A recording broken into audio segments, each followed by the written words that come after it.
On the international stage this year, from successfully steering the economy to avoid credit rate downgrades to forging new relations with various countries and institutions around the world, he concluded his international program by attending the funeral of the Cuban leader Fidel Castro. Here are some of the highlights.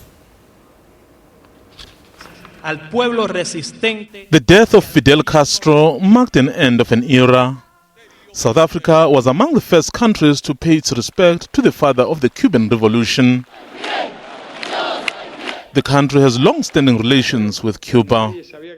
We join the progressive forces of the world in mourning and celebrating the life of this renowned internationalist and anti-imperialist who selflessly supported the struggles of the oppressed and exploited. The passing of Comrade Fidel is a painful loss for South African people.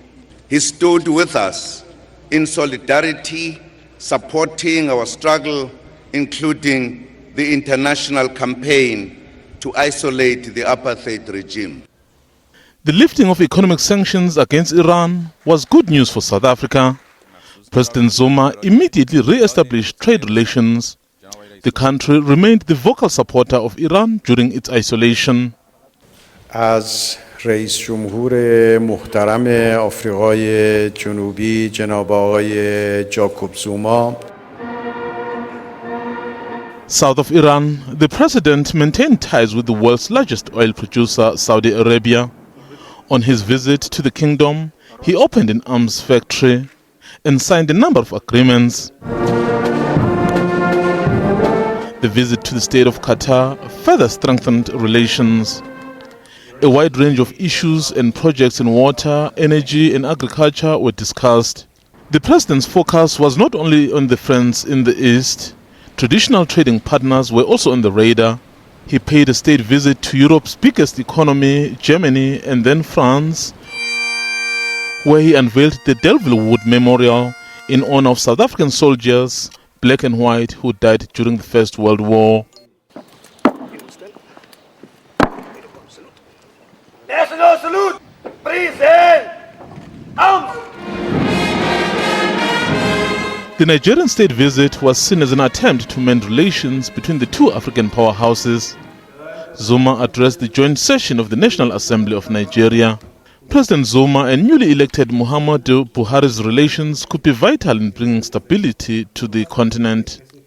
The state visit to Kenya saw 6 agreements and memoranda of understanding signed.